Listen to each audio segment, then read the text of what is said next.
హైదరాబాద్లో హైడ్రా అడుగులు తెలంగాణలోని ప్రధాన నగరాల్లో ప్రకంపనలు సృష్టిస్తోంది.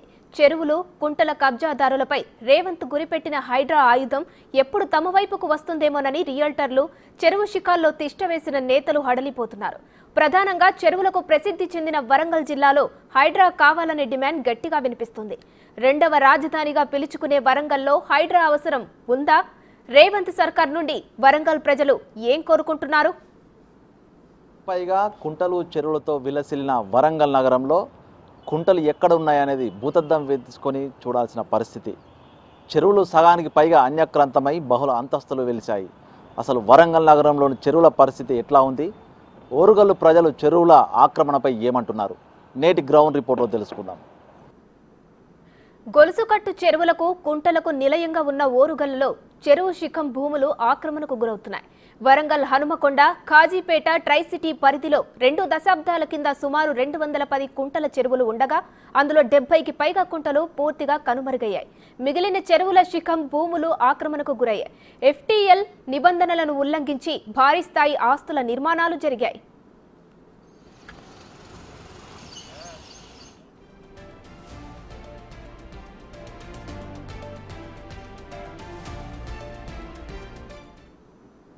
బాలసముద్రం, పోచమ్మకుంట, సమ్మయ్య నగర్ కుంటలు మాయమై జనావాసాలుగా మారిపోయాయి. ట్రైసిటీలోనే ప్రధాన చెరువులైన కాజీపేట, బందం చెరువు, వరంగల్లోని భద్రకాళి చెరువు, దేశాయిపేటలోని చిన్న వడ్డేపల్లి, ములుగు రోడ్డులోని కోట చెరువుల భూముల్లో అక్రమంగా భారీ నిర్మాణాలు జరిగాయి.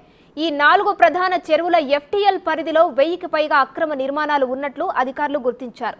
ఇందులో 400 మందికి నోటీసులు జారీ చేసి చర్యలు తీసుకోవడంలో విఫలమయ్యారు.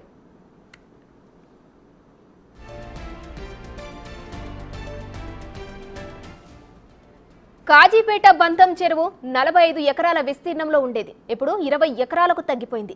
దేశాయిపేటలోని చిన్న వడ్డేపల్లి చెరువు 100 ఎకరాల విస్తీర్ణంలో ఉండగా 34 ఎకరాలు ఆక్రమణకు గురైంది. MH Nagar, Padmanagar, LB Nagar, weavers కాలనీల వైపు FTL పరిధిలోని భూమిలో అక్రమ కట్టడాలు వెలిశాయి. ఎంతో ప్రాముఖ్యత ఉన్న భద్రకాళి చెరువు 352 ఎకరాల్లో విస్తీర్ణంలో ఉండగా 66 ఎకరాలకు పైగా ఆక్రమణలకు గురైంది. Padmakshi Gutta, Hunter road, Dwaraka colony, Brindavan colony, Gayatri Nagar, Sai Nagar, NTR Nagar, Santoshi Mata కాలనీలు పూర్తిగా FTL పరిధి దాటి చెరువు భూముల్లోకి చొచ్చుకొచ్చాయి. ములుగు రోడ్లోని కోట చెరువు 118 ఎకరాలు ఉండగా 27 ఎకరాలు గౌతమి నగర్, డాక్టర్స్ కాలనీ వైపు ఆక్రమణకు గురైంది.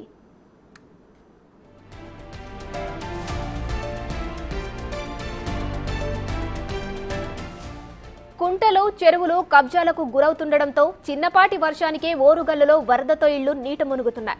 గత సంవత్సరం వరదలకు సిటీ పరిధిలో సుమారు 60,000 మంది నిరాశ్రయులయ్యారు. లోతట్టు ప్రాంతాల్లోనే సుమారు 120 ఇండ్లు ధ్వంసమయ్యాయి.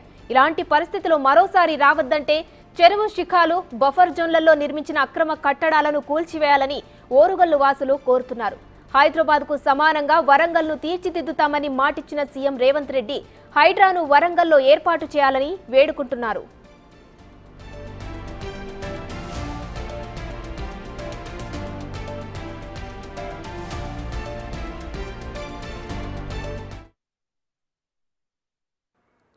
హైదరాబాద్ నగరం గత ఈ 10 సంవత్సరాల నుంచి చూస్తూ ఉన్నాం. వరదలు, మామూలు వర్షానికి కూడా అంతా వరదలు మయం.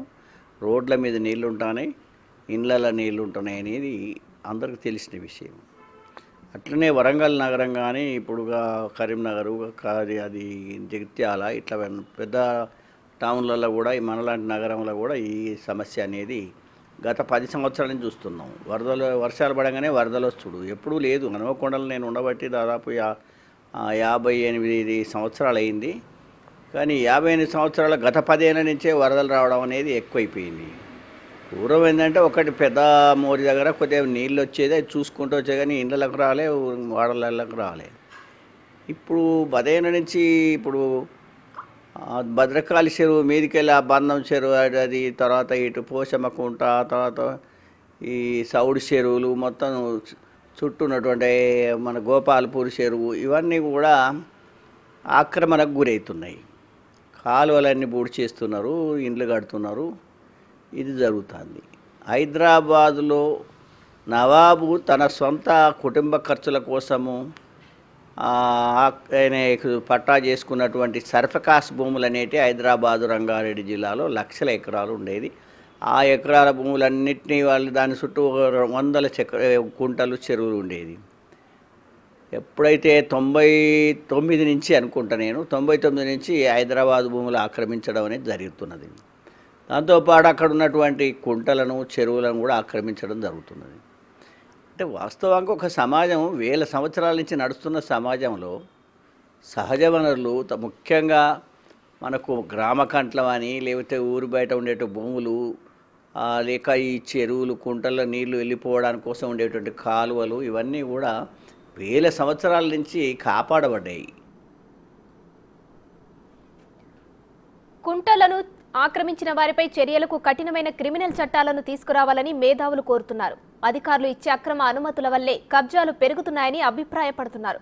చెరువు భూముల కబ్జా వెనుక ఎంతటి నేతలున్నా అధికారులున్నా కఠినంగా శిక్షించాలని కోరుతున్నారు.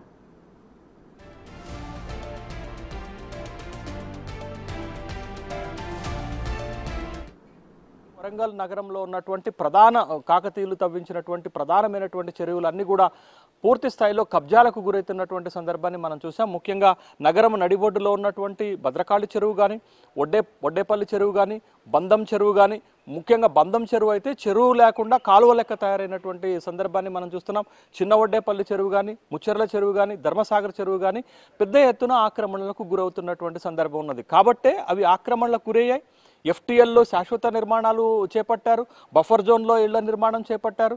కాబట్టి ఇవాళ చెరువులు అంత పెద్ద ఎత్తున కుచించుకపోవటం వల్ల వరద నీరుకు ఎటు వెళ్లాలో దారి తెలవనటువంటి పరిస్థితులలో ఇవాళ కాలనీలు పెద్ద ఎత్తున మునిగిపోతున్నటువంటి సందర్భంలో ఈ ఆక్రమణలు ఉల్లంఘనలను తొలగించడానికి వరంగల్ మహానగరానికి కూడా హైడ్రా లాంటి ఒక స్వతంత్ర ఏజెన్సీని తీసుకురావాల్సినటువంటి సందర్భం ఉంది.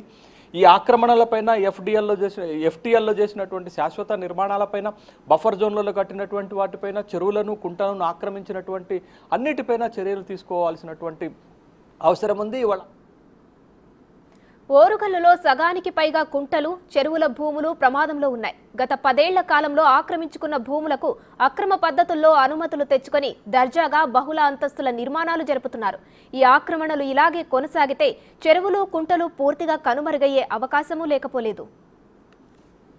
చెరువులు కుంటల స్థాయికి కుచించుకుపోయాయి, కుంటలు కనుమరుగయ్యాయి. ఇక నాలాలపై అక్రమ నిర్మాణాలు వెలిచాయి. మొత్తంగా 70కి పైగా చెరువులు కుంటలు అన్యాక్రాంతమై కనుమరుగైపోయాయి. ఇది వరంగల్లోని చెరువులు కుంటల తాజా పరిస్థితి. హైదరాబాద్ హైడ్రా తరహాలో వరంగల్లో టాస్క్ ఫోర్స్ ఏర్పాటు చేసి మిగిలిన చెరువుల కుంటలను కాపాడాలని ఓరుగల్లు ప్రజలు కోరుకుంటున్నారు. దీనిపై ప్రభుత్వం ఏ విధంగా స్పందిస్తుంది?